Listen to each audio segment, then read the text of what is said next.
इस बात से मतलब नहीं कि आप कितना धीरे चलते हैं, जब तक आप रुकते नहीं हैं। नमस्कार दोस्तों, मैं ज्योतिष आचार्य सचिन कुकरेती आपका अपने चैनल नीलकंठ ज्योतिष में हार्दिक अभिनंदन करता हूं। आज का ये ज्योतिष का कार्यक्रम धनु राशि के लिए, जैसे कि आपने स्वयं थंबनेल में देख लिया होगा, कर्म फलदाता शनिदेव मार्गी से वक्री होने वाले हैं 17 जून 2023 में, और 4 नवंबर 2023 तक शनिदेव वक्री रहेंगे। यानी कि 140 दिनों तक शनिदेव वक्री हो रहे हैं। और आज हम यही जानेंगे कि धनु राशि वाले व्यक्तियों के जीवन में या धनु राशि पर इसका क्या प्रभाव पड़ेगा शनिदेव के वक्र हो जाने पर, क्योंकि शनिदेव की 7.5 समाप्त हो चुकी है।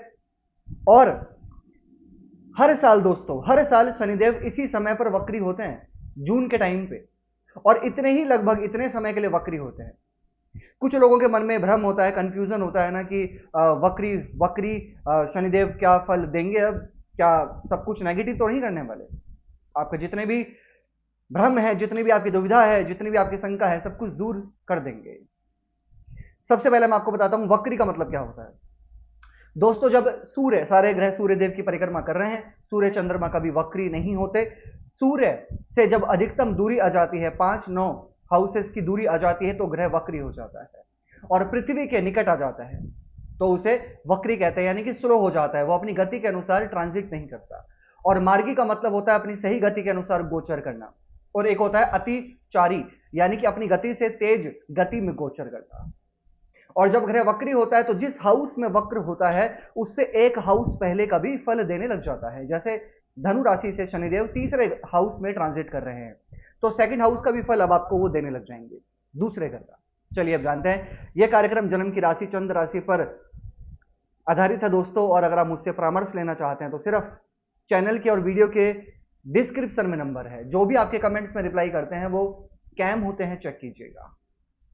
अब आपको ध्यान से सुनना होगा। शनिदेव वक्री 140 दिनों तक 17 जून से 4 नवंबर आपकी राशि से शनिदेव आपके तीसरे हाउस में ट्रांजिट कर रहे हैं। विपरीत फल मिलने लग जाता है वक्र हो जाने पे। जब तीसरे घर में शनिदेव वक्र हो जाएंगे, सेकंड हाउस का भी फल देंगे। अब आपको यहां पे मकर राशि में उनके लिए तो काफी ज्यादा अच्छा रहेगा, जो अब हायर एजुकेशन करना चाहते हैं, जिनको विघन था, जिनको समस्याएं थी, जिनको प्रॉब्लम थी, जिनका हायर एजुकेशन नहीं हो पा रहा था, या फिर जो अपने एजुकेशन के लिए एडमिशन लेना चाहते थे, या फिर कुछ प्रयासगत थे, बहुत प्रयास कर रहे थे, सोच रहे थे कि मैं कुछ एडमिशन लूं, मैं बाहर जाकर एडमिशन लूं, यानी कि जिनका एडमिशन को लेकर कोई प्रश्न था, जिनका परीक्षा को लेकर कोई प्रश्न था, जिनको पढ़ाई को लेकर कोई प्रश्न था, शनिदेव वक्र हो रहे हैं। शनिदेव की दृष्टि पहले पंचम भाव में थी, अभी भी पड़ेगी वक्र, लेकिन अब स्लो हो रहा है, यानी कि पढ़ाई में जो प्रॉब्लम थी, जो कंसंट्रेशन में प्रॉब्लम थी, वो यहां पर समाप्त होती हुई देखी जाएगी। और इसके साथ साथ जो व्यक्ति कम्युनिकेशन या फिर अपनी वे ऑफ टॉकिंग के थ्रू कुछ भी काम करते हैं, कैसा भी काम करते हैं, उनके लिए ये शनिदेव का वक्र होना काफी अच्छा रहेगा। वे ऑफ टॉकिंग के जरिए आप कुछ अर्न कर सकते हैं, या आपका कम्युनिकेशन का वर्क है, या फिर आपका काउंसलिंग का वर्क है, तो ये शनिदेव का वक्र होना आपके लिए अच्छा रहेगा। लेकिन कुछ नेगेटिव चीजें भी हैं जो आपको ध्यान में रखकर चलनी होगी। या शनिदेव के वक्र हो जाने पे थर्ड हाउस में सिर्फ आपको अपने रिलेशन पे थोड़ा ध्यान रखना होगा, और खासकर लव रिलेशन में किसी ना किसी तरीके का आर्ग्यूमेंट ना हो, इसका ध्यान रखिएगा। और छोटी छोटी चीजों में आप जिद ना करें, इसका भी थोड़ा ध्यान रखिएगा। और ओवर थिंकिंग से बचें। हालांकि काफी ज्यादा बदलाव आया होगा शनिदेव की 7.5 में, खासकर आपके माइंड सेट पे धीरे धीरे बदलाव आता है, चीजें धीरे धीरे ही सुधरती हैं। तो यहाँ पर आपके माइंड सेट में थोड़ा बदलाव आया होगा, जो बहुत ज्यादा डिप्रेशन में थे, एंग्जाइटी में थे, कर्जे में थे, रोग में थे, ऋण में थे, तो वो व्यक्ति जरूर बाहर निकले होंगे शनिदेव की 7.5 खत्म हो जाने के बाद, धीरे धीरे चलकर। और ये शनिदेव थर्ड हाउस में वक्री हो रहे हैं, जो ट्रांसपोर्टेशन का काम करते हैं, ट्रैवलिंग का काम करते हैं, टूर ट्रिप से रिलेटेड वर्क करते हैं, तो उनके वर्क में थोड़ा सा यहाँ पे फर्क पड़ सकता है। कुछ उनका काम स्लो हो सकता है यहाँ पर, या जो ऑनलाइन काम कर रहे हैं, जो डिजिटली वर्क कर रहे हैं, जो डिजिटल कोई भी वर्क कर रहे हैं ऑनलाइन से जुड़कर, यहाँ पे कुछ टाइम के लिए थोड़ा बहुत यहाँ पे डाउन देखा जा सकता है शनिदेव के वक्र हो जाने पे। लेकिन अक्टूबर के बाद ये मान के चलिए कि शनिदेव आपको बहुत अच्छा फल देने वाले हैं ऑनलाइन चीजों में। यहां पर वक्र शनिदेव की दृष्टि आपके 9th हाउस पे पड़ेगी, और आपके 12वें घर पर पड़ेगी। हाँ, यहां पर आपके लॉन्ग ट्रैवल हो सकते हैं, या फिर आपके फॉरेन ट्रैवल हो सकते हैं, या फिर परिवार वालों के साथ में अपने अपने वर्क को लेकर आपके लॉन्ग ट्रैवल देखे जा सकते हैं। 9th हाउस पे शनिदेव की दृष्टि है। पिता के हेल्थ में, पिता के करियर में, पिता के पर्सनल लाइफ में अगर कोई परेशानी चल रही थी, पिता के साथ में कोई भी समस्याएं चल रही थी, तो ये योग आ रहा है कि अभी पिता के हेल्थ में, उनके वर्क में, उनके कहीं ना कहीं पर्सनल लाइफ में बदलाव होता हुआ देखा जाएगा शनिदेव के वक्र हो जाने पे। और एक बात आपसे और कहूंगा यहां पे कि जिनका सिर्फ ये प्रश्न था कि हम कुछ भी नहीं कर पा रहे और हमारा जो फोकस है, जो हमारा माइंड है, वो समझ नहीं आ रहा कि हम क्या करें, हम बहुत कंफ्यूज्ड हैं अपने करियर को लेकर, अपनी पढ़ाई को लेकर, अपनी पर्सनल लाइफ को लेकर, अपने रिलेशंस को लेकर बहुत ज्यादा कंफ्यूज हैं। दोस्तों, आपकी राशि से शनिदेव आपके ना 2nd हाउस के लॉर्ड बनते हैं, मार्केज बनते हैं और 3rd हाउस के लॉर्ड बनते हैं। यहां पर जो आपका स्टैमिनाज है, यहां पर जो आपकी शक्ति है, जो आपकी एनर्जी है, वो कौन दिखाते हैं? वो शनिदेव ही दिखाते हैं।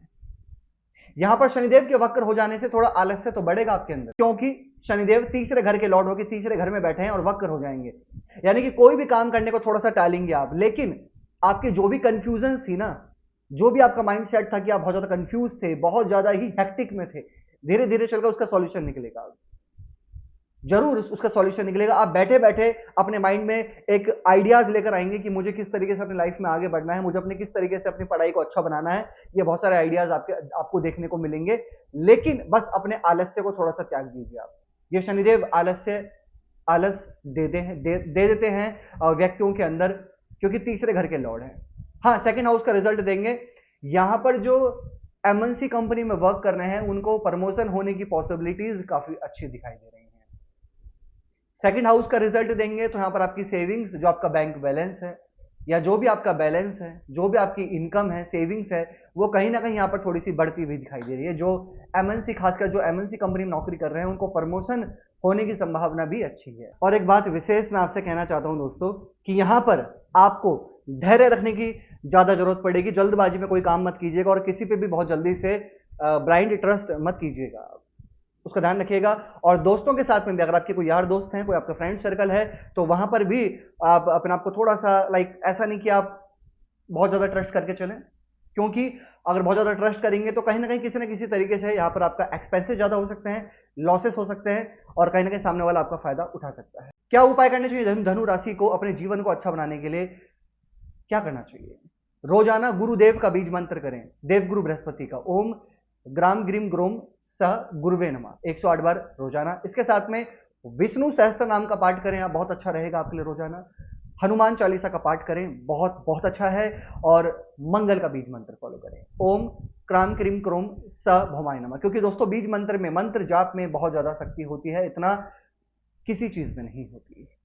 कैसी लगी आपको वीडियो? लाइक कीजिएगा, शेयर कीजिएगा, बने रहेगा हमारे साथ। धन्यवाद।